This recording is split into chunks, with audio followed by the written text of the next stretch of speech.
Good afternoon, everybody, and welcome back to the Smart Tech webinar series, Securing the Season. So you've heard from us before in November. So far, we've covered manufacturing, healthcare, transport, technology, and today we're going to be covering retail. I'm delighted to be joined today by two people who are really expert in this area, in both mixing that mix of cybersecurity and retail. Tim Hynes, security specialist at Google, and Ken Sheehan, operations director at SmartTech 247. Also, thank you to Verizon and Google for providing some background data for our discussion today. Just to maybe set the context a bit here before I open up questions to our guests. So Google and SmartTech have been partnering on the forefront of cybersecurity for a number of years now, both collaborating on large data breaches and emergency incident response, as well as delivering innovative MDR solutions to our customers across Europe. That partnership combines Google's SecOps, real-time threat intelligence, and massive scale analytics with SmartTech's white glove MDR service, where customer intimacy and customer outcomes are really at the center of what we do. Deploying on the Google Security Operations platform really gives us the base to really provide a highly transparent and secure service to our customers. Our joint approach to service innovation is really delivering true value for our customers. So thank you to Google there for your partnership.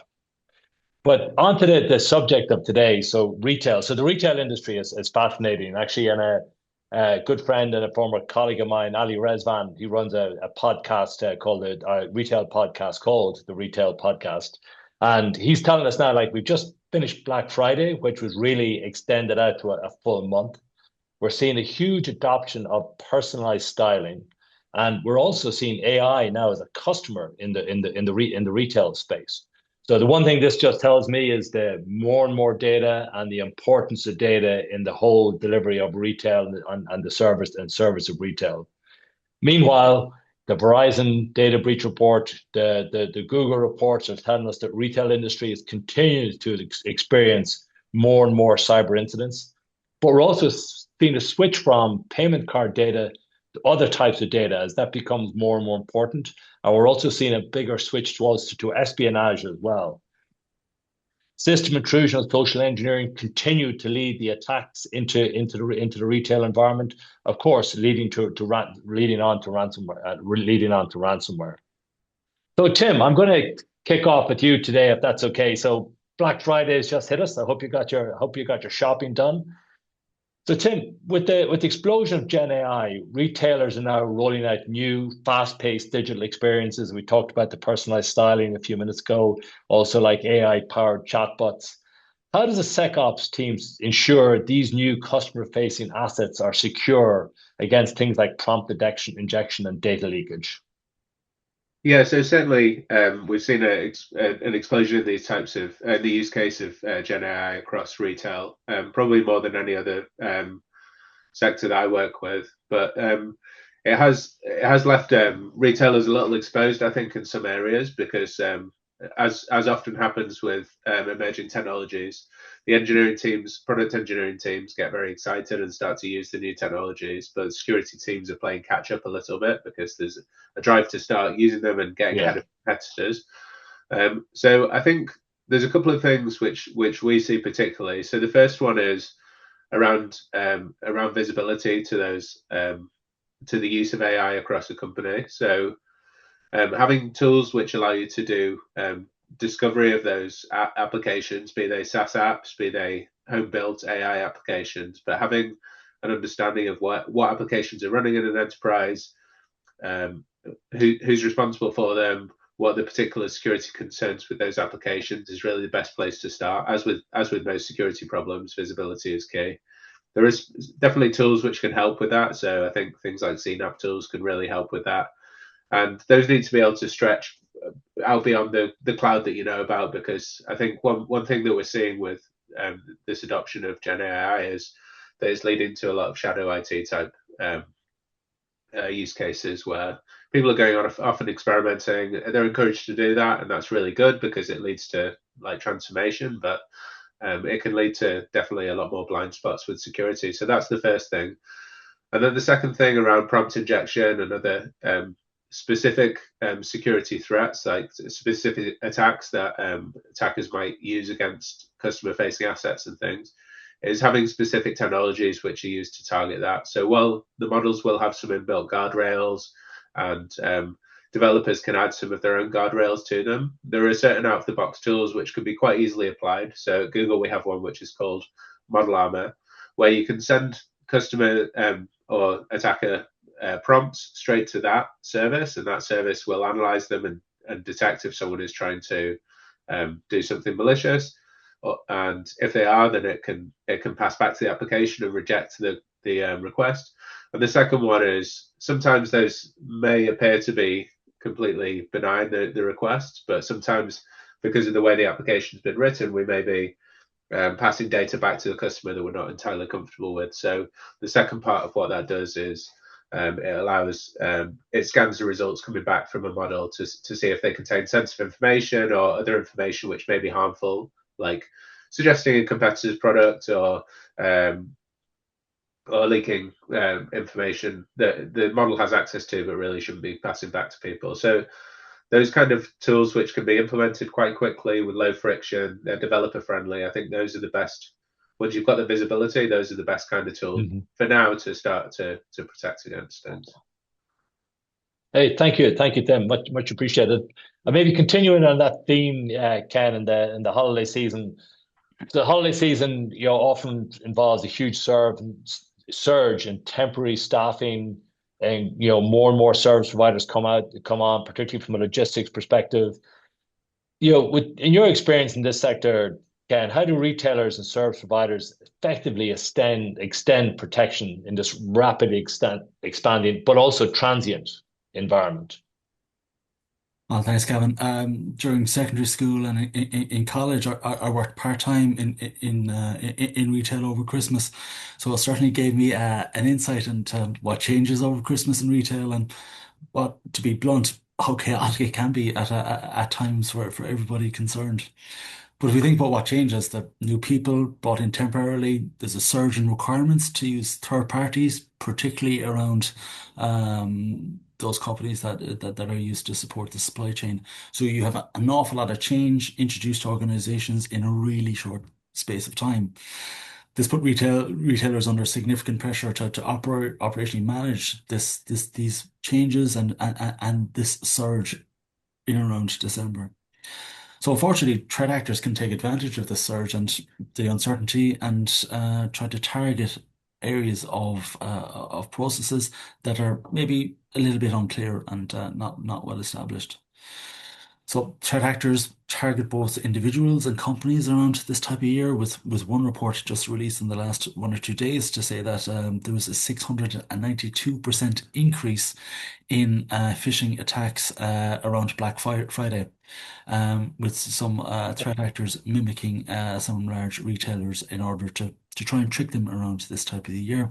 So that's happened with Black Friday and around Thanksgiving, and we expect to see the same kind of thing happen around Christmas. For retailers and logistical companies in particular, that this is probably going to be their most busy time of the year, and the security teams of retailers know this. And over the next few weeks, I think that they will be focusing on identity and access management in particular at the time of a staff surge. So and focus on what technology and processes that they have in place in order to make sure that they're correctly authenticating users. What they're also going to be doing then is using user and behavior analytics, and can really dig into how that technology is being used to support different processes. The processes for managing third parties have to be really, really robust, particularly around this type of the year, because there is going to be the operational imperative. This is going to be companies' most busy time of the year. So are security companies empowered to isolate a third party if required, because that has real operational consequences. And then I suppose finally, then kind of what can organizations focus on? It's phishing and vishing, kind of the use of voice during phishing attacks. That awareness that needs to be there for everybody, including for those temporary workers that may only work for a month or two. Absolutely, so right. So thank you, Ken. But Tim has talked to us a bit about, really understanding, what you've got from an app perspective, from an AI perspective, the need for controls around things like prompt injection. Ken, you talked about like so you've got this complex environment, you've got this kind of really then pressurized situation you talk about with that surge coming into the season, and it's really it's ripe, right, for threat actors to try and exploit that. So okay, so an incident has happened, right? So Tim, maybe going over to you, like during an incident, as we talked about earlier on today, speed is everything. And obviously, Google is very strong from a threat intelligence perspective, including threat intel on threat groups like Scattered Spider or Shiny Hunters, who particularly target retail. You know, how do you recommend we operationalize that threat intelligence to shorten response times? Yeah, so I think one of the most important things that we've done at Google over the last few years in terms of threat intelligence is the purchase of Mandiant a few years ago, and then over the last couple of years we've merged all of the intelligence that comes from Mandiant, and that's really world leading intelligence because we're on the front lines, we're doing instant response for thousands of customers every year. We have hundreds of threat researchers, and it's really unparalleled in terms of scale. Bringing that together with the community intelligence, with VirusTotal and the other threat intelligence groups that we have in Google, where we see threat actors from a different scale, really, to an incident responder or a community led thing like VirusTotal. Bringing that all together into one platform, so that firstly allows us to get a view on threat actors that other people don't see. But then through combining all of that together in a platform and together with some of the services as well, is really being able to provide that breadth summarized into concise reports that customers can use through the threat intelligence platform. Those reports are useful because they give you some of the motivations behind attackers and all of this kind of stuff. We also look at open source intelligence and things like that, which many other providers do as well. But then really it's the operationalizing part which you asked about, which is the important part. So we do that through a number of methods. So the first is publishing IOCs, which is really important because those are really easy for you to scan through your security data. As long as you have data, they can plug into lots of tools like EDR tools, network security tools, and things like this. But then also providing some detection rules and some blocking rules. So for many so most of the time within Google Threat Intelligence, these are provided at a campaign level or a threat actor level and things like that. So you can really target the actors that you're interested in because those actors are really targeting specific industries and geographies, and take those detection rules or IDS rules and things like that and apply them to the security technologies that you have, be that EDRs, IDSs, SIMs for detection and things like that, to be able to get the latest intelligence, which is coming from frontline operations, plus community, plus the other bits that we see in open source, and then turn that into that operationalized intel, apply it quickly to your tools and in a continuous fashion. And then your tools can do the detection as part of their normal operations and flag those things early so that you can really, if the worst does happen and you start to see signs of those attackers, then you can move to make blocking changes and stuff to keep them at bay. Thanks, Tim. Absolutely, and it's so important, the threat intel to know who your attackers are, to know where your threat's coming from, so you can actually, you can embed that in your systems as you say. And obviously, this is something that we've been doing, working with Google for some time now. So you have this, threat intel feeds, you're telling us what's happening, but obviously, Ken, during this time, the huge amount of noise, right, during the peak season, as you talked earlier on about that surge. At SmartTech, how do you separate genuine high priority incidents, from a spike in kind of legitimate holiday traffic or benign alerts? How do you do that?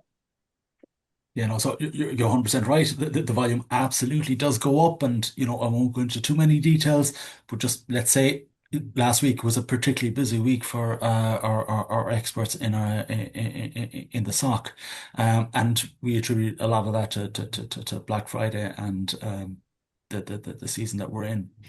So at SmartTech, we've taken the decision that the analysts are at the center of our MDR approach, and we've structured our use of technology to support this. So what does this mean? That so the analyst is at the center of the way that we structure our processes and our technology. So this means our automation and AI programs are focused on getting the relevant information in front, or relevant information in the most appropriate format in front of our decision makers, which are the analysts in the quickest and most appropriate way. And so what we find is this enables us to make our decisions in a consistent way that's repeatable. So we can predict, what our responses are going to be to any particular ongoing situations.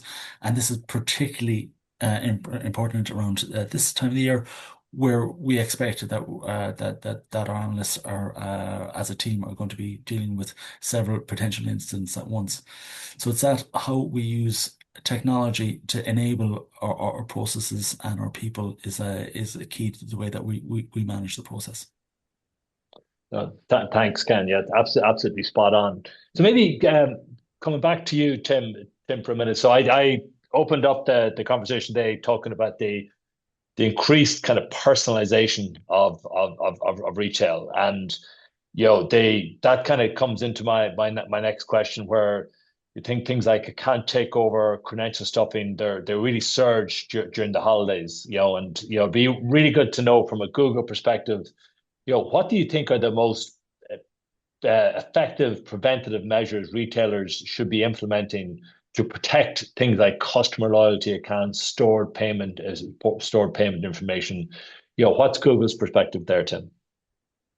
Yeah, so I think it comes down to the defense in depth approach. So there's things like making sure data is encrypted at rest and in transit, multi-factor authentication on systems with sensitive data, and hopefully people have these kind of things implemented already.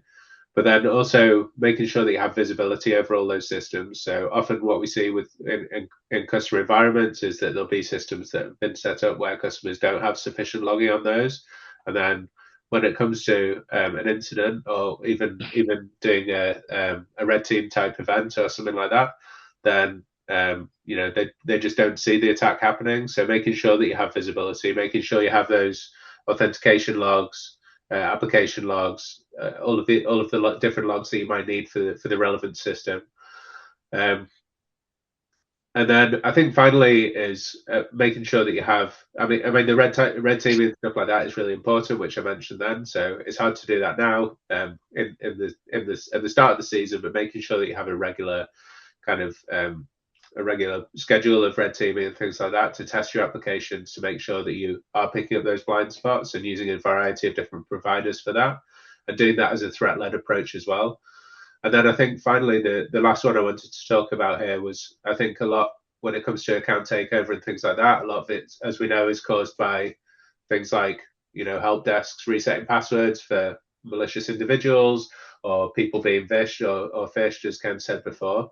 So I think the other thing is really having an employee education program, and reminding them to be extra vigilant around this time, because it's a very vulnerable and important time for businesses. They're making most of their profit in a short period of time here. Being extra vigilant around Christmas, and especially, as Ken said as well, with all of the kind of seasonal workers coming in and stuff like that, because those people are probably haven't had the training before. So reiterating that as well, it opens up more risk. Yeah, you're so right, and I know just from my own experience, even you talk about seasonal workers, but then additional third parties coming in, and then making sure you have access to all the data in an event for breach. But that data could be sitting on your systems, or it could be sitting on cloud someplace, or on one of your suppliers, and just making sure that everyone's aligned, that you can get access to that data information quickly, so you can quickly react, is so critical. Yeah, absolutely. Thank you, Tim. But Ken, you've run and been called in to run kind of major emergency incident responses, right? From where data breaches have breached really critical systems. So think about this: a retailer suffers a data breach mid-season. Okay, so your team's work to contain the technical environment, that goes pretty well. But also, of course, is the critical time-sensitive communication strategy to preserve customer trust. Yeah, how do you advise customers in this context, Ken? So in the last year in particular, we've seen two very different approaches to this question, and the first one is what I call the Sir Humphrey Appleby approach. And if you look at the three of our hairlines, I think hopefully you know who say Sir Humphrey Appleby is or was. Obviously, from yes, Minister and yes, Prime Minister. So his four-stage response to any situation, and we've absolutely seen some companies use this. First stage, nothing has happened. Stage two, something may have happened, but we should do nothing about it. Stage three, maybe we should do something about it. And then finally, stage four, maybe there was something, but it's too late to do something about it now. So that came from the 70s, but unfortunately, we have seen some organizations take that approach to some reasonably significant cyber breaches in the last year. However, thankfully, most companies are more mature than that and have been reasonably open of what has happened, what it means for the affected customers, and then what are they doing about it. So, and I think about if we look at kind of there's two very different types of cyber attack, and Professor Kieran Martin from Oxford University speaks quite well about this, I think, and he categorizes them into the difference between a thug and a thief. So if you think about the data breach, it's like a thief comes in, steals data, and it's really upsetting. But organizations can and do go on, and our operations do reasonably continue relatively normally. But the thug it comes in and beats somebody up. That's a much larger, greater magnitude of effect on organizations. And if you think about kind of some of the more significant attacks over the last few months that have really disrupted operations of organizations, that have really affected them and caused them to cease operations, that's far more significant to organizations. So then open and transparent communications with their customers and indeed their employees becomes only more important in those kind of cases. Yeah, so right, Ken. Yeah, thank you very much. So maybe Tim, just stepping back a bit and looking at preparation. So many retailers are focused on zero trust architecture. Uh, so from Google's perspective, how do SecOps teams leverage the identity and access solutions from Google to ensure that seasonal workers, contractors are onboarded, offboarded with minimal risk and maximum efficiency? So I think there's two things with this. So the first one is I've always been a big advocate of automation. So I think the best thing that automation does is takes a business process, which hopefully retailers have a good, an already well-defined business process of how to onboard and offboard these seasonal workers, what that means and how that ties into various systems. So I think using automation to turn that business process into an automated IT process is really important, because then you get a very consistent approach across the thing. It's very easy to monitor and manage that process and change it if needed. So that's the first thing that I would say. So that's going to rely on solutions. Firstly, on an automation solution, which could be a SOAR. I mean, we're security people, so we typically think of the SOAR when we think of that, but there are other workflow automation tools that are available for different purposes as well. That's the first one that I would say. And it'll rely on identity tools and other tools which are API driven, which to be fair, most systems are now, but it could be a challenge if they're not. And the second one that I would say is when it comes to especially third party workers or seasonal workers, is that we've got to remember what we're trying to protect, which in most cases is our customer data, and that data is surfaced through applications. So there are definitely tools that are out there which is zero trust means different things to different people, but what we call zero trust in Google in our product set, which is secure enterprise browsing. So this is sandboxing the user experience through a browser, and through doing that, then we can control what data can be viewed by people, what data can be exfiltrated, more importantly, because that's a massive risk for with these seasonal workers and things like that. And then providing context-aware access to applications. So saying, we're giving these people identities in our organization, and we're going to allow them to access our sensitive data. But making sure that access is only available from from certain devices and making sure that those devices are within our company premises, if that's appropriate, or whatever the use case may be. Making sure that they have authenticated using a third factor or things like this. So applying those constraints to their access to applications and preventing them from getting the data out of there en masse to help to protect those company assets, because that's really what we've got to bear in mind most of all, I think. Yeah, and thanks, Tim. Yeah, some really fundamental stuff there. But I think one of the challenges in any environment where there's a lot of pressure on is like really continue to focus on those fundamentals despite all the noise that's going on around you. And that I think that's a really critical message I take from what you're saying. So thank you. Building on that advice, Ken. So if we had a CISO join us here today from the retail sector, what advice would you give them? Let's say non-technical advice to prepare their team for the upcoming festive season. Great. It's really simple. What are your three priorities for the next 22 days? Because there's 22 days between now and Christmas, and CISOs have a really, really tough job, but they have a really limited time between now and Christmas. So unless they understand what their three priorities are and have communicated it effectively to their team, it could be really difficult next few weeks. And if we think about both retail and security, we're really enabled by technology and processes, but people are really at the center of everything that we do. Thanks, Ken. So, Ken, you've maybe forget the last question because you said 22 days. I think, oh my God, all the things I got to do before Christmas, right? But so hey, listen, just before we wrap up, guys, a quick fire question to each of you. Same question to both, right? And I'll go with Tim first, and then maybe Ken, if you can layer in. But Tim, in the next 12 to 18 months, what technology, be it automation, AI, or whatever, do you believe will revolutionize how retail defends itself against cyber attacks? So I'm really excited about the rise of agentic AI and things like model context protocol. So this is taking all of the work that's been done in AI and being able to apply that to domain-specific topics, which in this case we're talking about security, and allowing AI to operate on a human's behalf. And we're quite early in this journey, but as we build trust in that and these solutions get built into more and more of the technologies that we use in security, I think that'll allow retailers to focus less on the day-to-day alert fatigue and things like that, and focus more on the proactive projects that can help to harden, as we've talked about today. Okay, super. Thanks, Tim. And Ken, same question to you. I think deepfake technology detection. So this is a real kind of we've seen threat actors use these types of technologies more and more. So how do organizations stop it and detect it? I know that the UK's Home Office and Alan Turing Institute have done some really interesting work through their program called the Deepfake Detection Challenge. That was won by a group from the University of Southampton. So really interested to see how that develops over the next 12 to 18 months.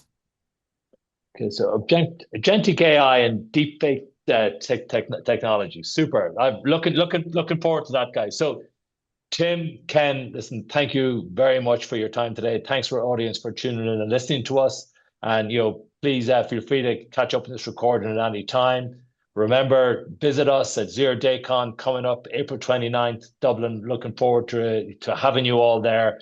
And thanks a million, guys. Enjoy the festive season. Appreciate it. Thanks, Gavan. Cheers.